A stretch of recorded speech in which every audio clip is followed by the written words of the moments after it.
안녕하세요. 요즘 제가 동지 팥죽이 궁금하여 알아보다가 야곱과 에서 형제의 팥죽 사건이 단순한 팥죽 사건이 아니라는 것을 알았습니다.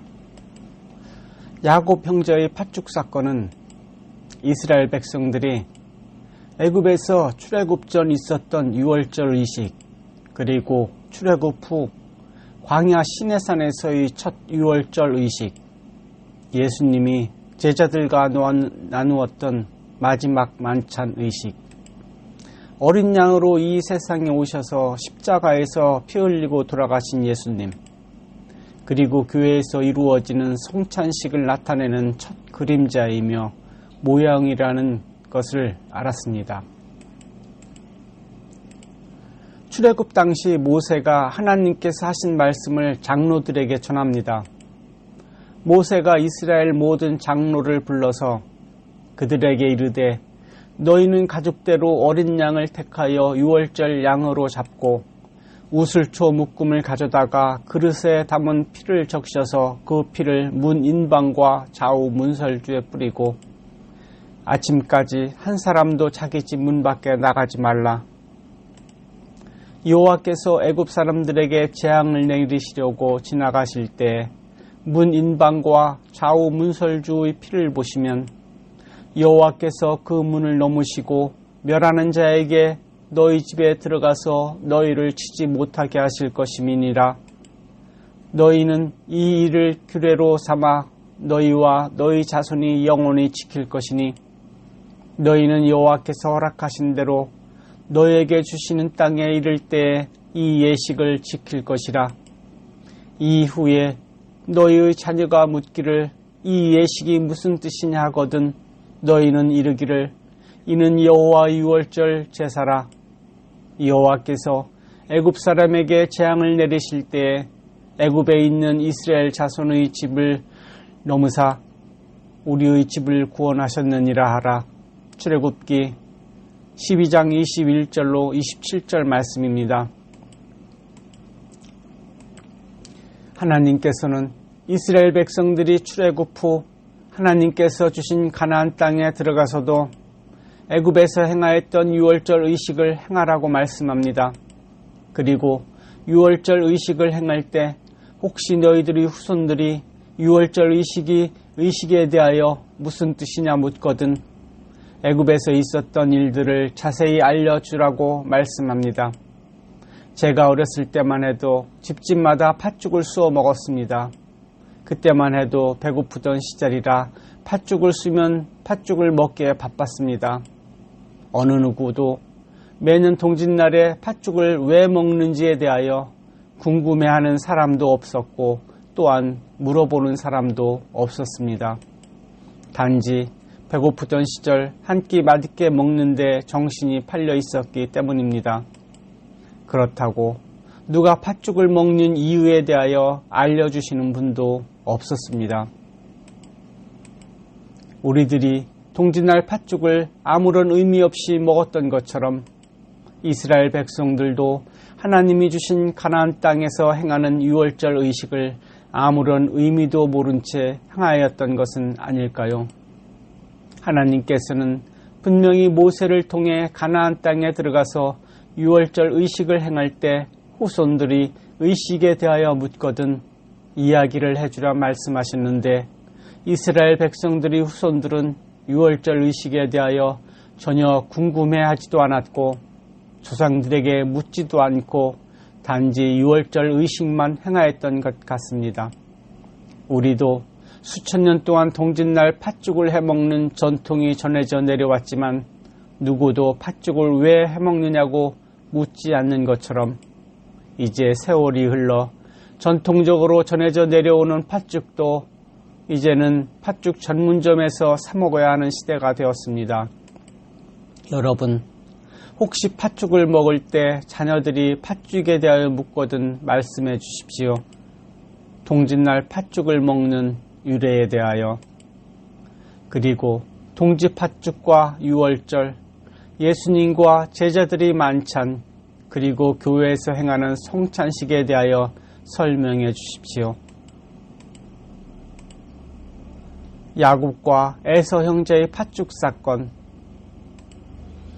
야곱과 에서가 붉은 팥죽과 떡을 나누어 먹었는데 이것은 성찬식의 첫 모형이며 첫 그림자가 아닐까요? 붉은 팥죽은 예수님의 붉은 피를, 떡은 예수님의 살을 뜻하며 예수님과 제자들이 성찬식을 암시하는 것으로 하나님의 말씀을 먹고 어둠을 몰아내고 빛으로 사망을 몰아내고 생명으로 나오라는 의미입니다. 두 번째, 애굽에서 유월절 사건. 양을 잡아 양의 고기는 가족과 나누어 먹고 양의 붉은 피는 문설주에 바르고 뿌렸습니다. 양의 고기는 어린 양으로 오신 예수님의 살을, 양의 붉은 피는 예수님의 피를 뜻하는 것입니다. 집대문에 양의 피를 바르고 뿌린 가정은 사망이 넘어가고 생명을 구원받았습니다. 세 번째, 출애굽 후 광야 시내산에서 첫 유월절 사건.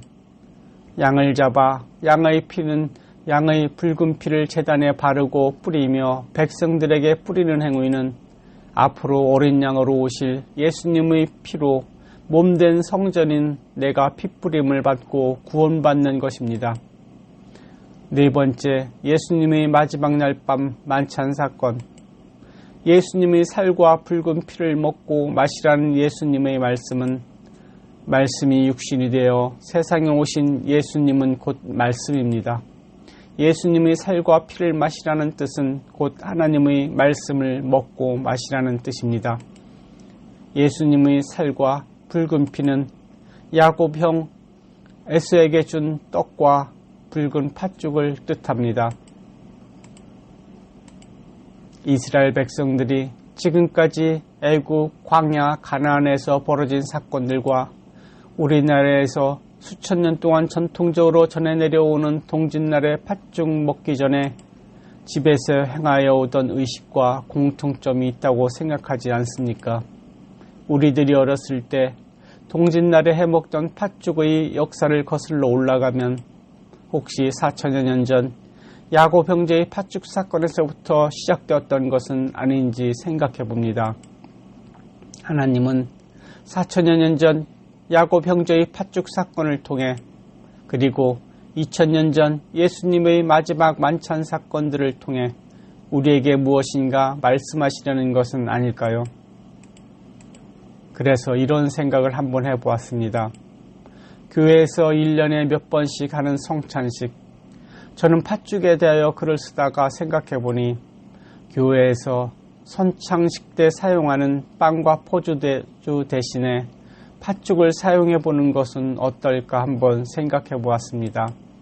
빵과 포도주보다 말씀에 힘이 있지 않을까요?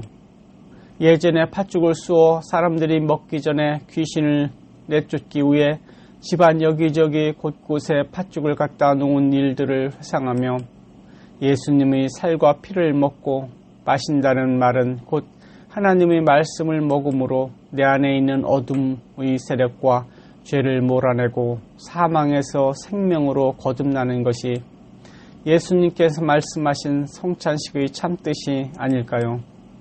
조상들을 통해 전해 내려오는 동짓날 팥죽을 대문에 뿌리고 팥죽을 먹는 행위를 미신이라 생각하지 마시고 그 속에 숨겨진 참뜻이 무엇인지 분별하는 지혜가 있으시기를.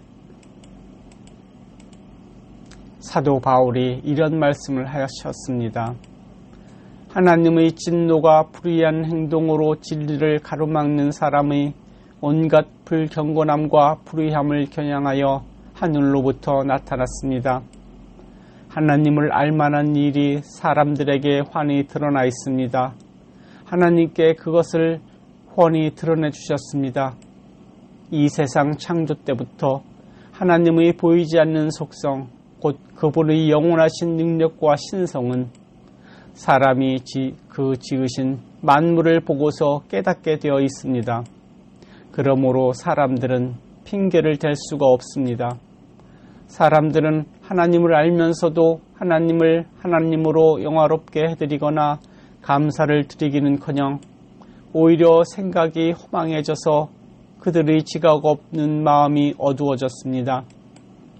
사람들은 스스로 지혜 있다고 주장하지만 실상은 어리석은 사람들이 되었습니다. 로마서 1장 18절로 22절 말씀입니다. 사도 바울은 분명히 말합니다. 하나님을 알 수 있는 진리라는 것이 성경뿐만 아니라 우리들이 호흡하고 있는 모든 자연 만물 가운데에도 하나님을 알 수 있는 진리가 숨겨져 있다고요. 그리고 우리가 매년 동짓날 먹는 팥죽 속에도 하나님을 알 수 있는 진리가 하나가득 담겨져 있습니다. 그러나 이제 시대가 변해 팥죽을 만들어 먹는 집들이 하나둘 사라지듯이 팥죽 속에 담아놓았던 하나님의 진리도 하나씩 사라져가고 있습니다. 팥죽이 사라진다는 것은 결국 진리가 사라진다는 것입니다. 진리가 사라진다는 것은 우리가 하나님을 찾아갈 수 있는 진리의 사다리가 하나씩 끊어져 가고 있다는 사실입니다. 우리가 알고 있는 미신 속에도 하나님의 진리는 숨겨져 있습니다. 조상들이 동짓날 팥죽을 쑤어 먹으면서 행하였던 의식들을 미신이라 치부하지 마십시오. 우리들이 알고 있는 모든 미신 속에도 하나님의 진리는 숨겨져 있습니다. 단지 우리들이 눈이 가리워지고 마음이 어두워져 하나님의 진리를 알아보지 못할 뿐입니다. 사람들로부터 점점 잊혀져가는 팥죽과 함께 팥죽 속에 묻어둔 하나님을 알 수 있는, 하나님을 만날 수 있는 진리가 하나씩 사라진다는 사실에 안타까운 마음뿐입니다. 그래서 교회에서 성찬식에 사용하는 빵과 포도주 대신 진리 회복을 위해 붉은 팥죽으로 성찬식을 하는 것은 어떨까요? 감사합니다.